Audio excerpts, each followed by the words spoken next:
Goodwives by Louisa May Alcott. Chapter 22. Daisy and Demi. I cannot feel that I have done my duty as humble historian of the March family without devoting at least one chapter to the two most precious and important members of it. Daisy and Demi had now arrived at years of discretion, for in this fast age babies of 3 or 4 assert their rights, and get them, too, which is more than many of their elders do. If there ever were a pair of twins in danger of being utterly spoiled by adoration, it was these prattling Brooks. Of course, they were the most remarkable children ever born, as will be shown when I mention that they walked at 8 months, talked fluently at 12 months, and at 2 years they took their places at table, and behaved with a propriety which charmed all beholders. At 3, Daisy demanded a needler, and actually made a bag with 4 stitches in it.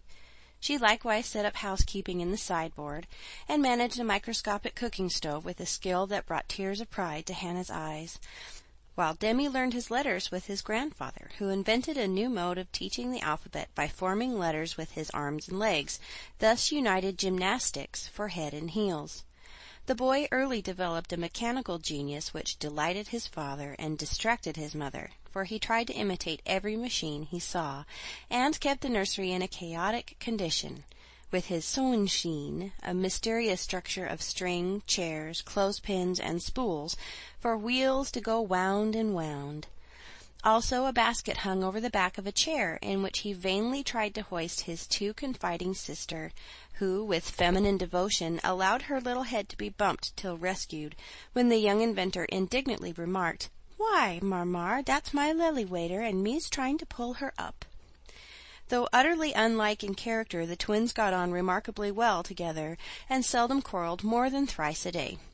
Of course, Demi tyrannized over Daisy, and gallantly defended her from every other aggressor, while Daisy made a galley slave of herself, and adored her brother as the one perfect being in the world. A rosy, chubby, sunshiny little soul was Daisy, who found her way to everybody's heart, and nestled there. One of the captivating children who seemed made to be kissed and cuddled, adorned and adored like little goddesses, and produced for general approval on all festive occasions. Her small virtues were so sweet that she would have been quite angelic if a few small naughtinesses had not kept her delightfully human. It was all fair weather in her world, and every morning she scrambled up to the window in her little nightgown to look out, and say, no matter whether it rained or shone, "Oh, pity day! Oh, pity day!" Everyone was a friend, and she offered kisses to a stranger so confidingly that the most inveterate bachelor relented, and baby lovers became faithful worshippers. "Me loves everybody," she once said, opening her arms with her spoon in one hand and her mug in the other, as if eager to embrace and nourish the whole world. As she grew, her mother began to feel that the dovecote would be blessed by the presence of an inmate, as serene and loving as that which had helped to make the old house home, and to pray that she might be spared a loss like that which had lately taught them how long they had entertained an angel unawares. Her grandfather often called her Beth, and her grandmother watched over her with untiring devotion, as if trying to atone for some past mistake, which no eye but her own could see. Demi, like a true Yankee, was of an inquiring turn, wanting to know everything, and often getting much disturbed because he could not get satisfactory answers to his perpetual "What for?" He also possessed a philosophic bent, to the great delight of his grandfather, who used to hold Socratic conversations with him, in which the precocious pupil occasionally posed his teacher, to the undisguised satisfaction of the womenfolk. "What makes my legs go, Grandpa?" asked the young philosopher, surveying those active portions of his frame with a meditative air, while resting after a go-to-bed frolic one night. "It's your little mind, Demi," replied the sage, stroking the yellow head respectfully. "What is a little mind?" "It is something which makes your body move, as the spring made the wheels go on my watch when I showed it to you." "Open me. I want to see it go wound." "I can't do that any more than you could open the watch. God winds you up, and you go till he stops you." "Does I?" And Demi's brown eyes grew big and bright as he took in the new thought. "Is I wounded up like the watch?" "Yes, but I can't show you how, for it is done when we don't see." Demi felt his back as if expecting to find it like that of the watch, and then gravely remarked, I dess Dodd does it when I's asleep." A careful explanation followed, to which he listened so attentively that his anxious grandmother said, "My dear, do you think it wise to talk about such things to that baby? He's getting great bumps over his eyes and learning to ask the most unanswerable questions." "If he's old enough to ask the question, he is old enough to receive true answers. I'm not putting the thoughts into his head, but helping him unfold those already there. These children are wiser than we are, and I have no doubt the boy understands every word I have said to him. Now, Demi, tell me where you keep your mind." If the boy had replied like Alcibiades, "By the gods, Socrates, I cannot tell," his grandfather would not have been surprised. But when, after standing a moment on one leg, like a meditative young stork, he answered in a tone of calm conviction, "In my little belly," the old gentleman could only join in Grandma's laugh and dismiss the class in metaphysics.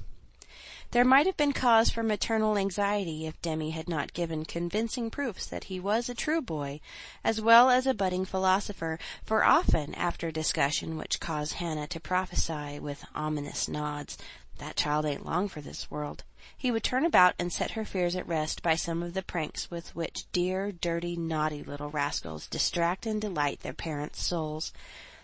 Meg made many moral rules and tried to keep them, but what mother was ever proof against the winning wiles, the ingenious evasions, or the tranquil audacity of the miniature men and women who so early show themselves accomplished, artful dodgers?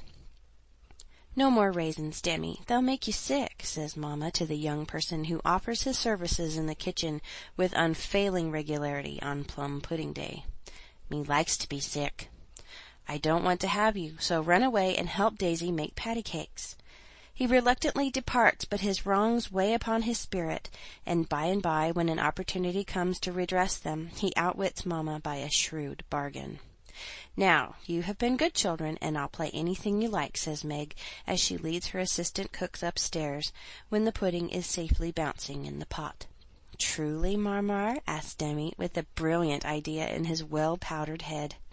"Yes, truly.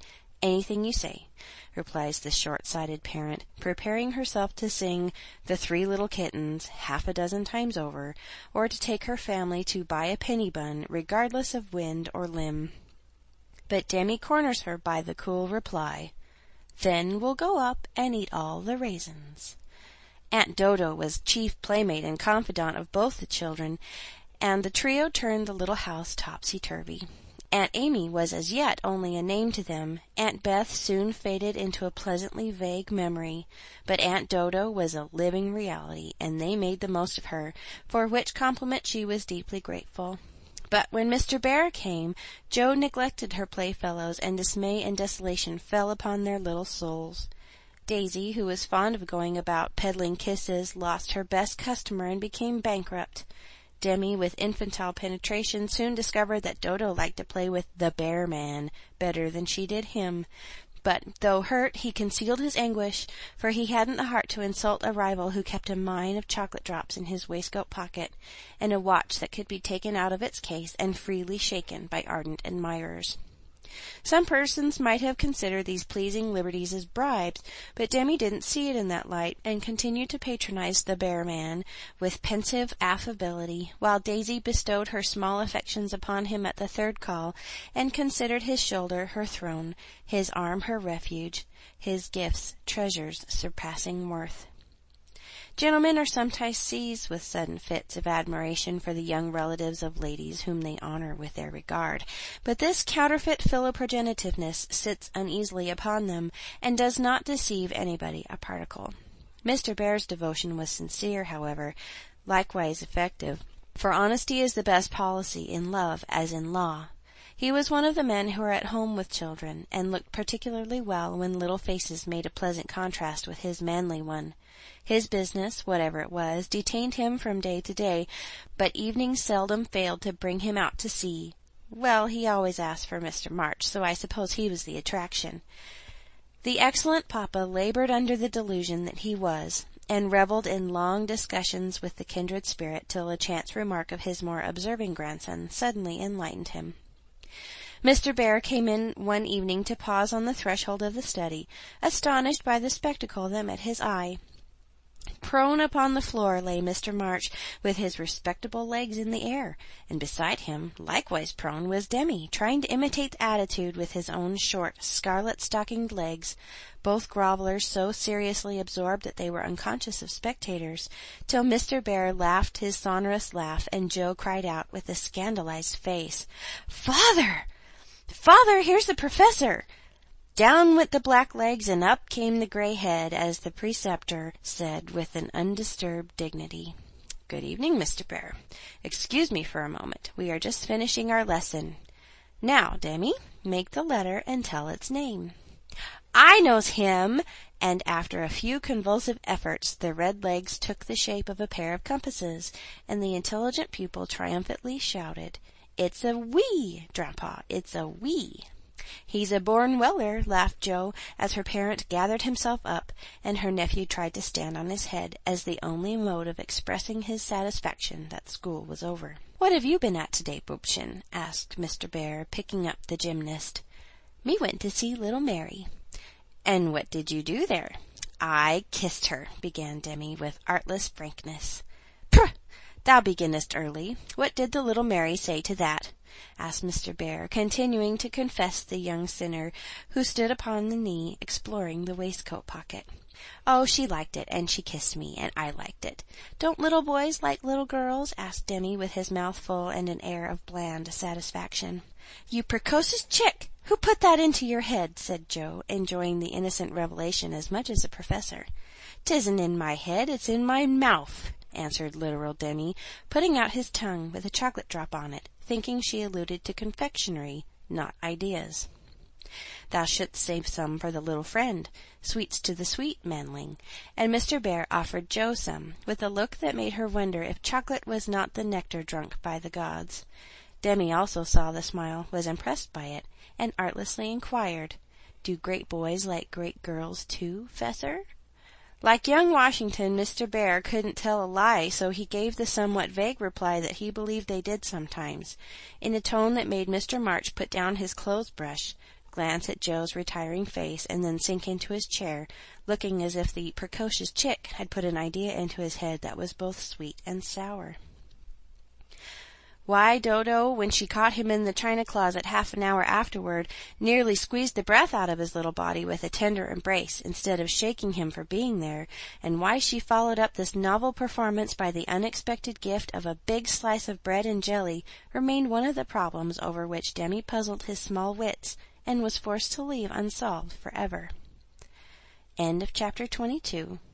Recording by Lori and Hardy, North Platte, Nebraska, October 2008.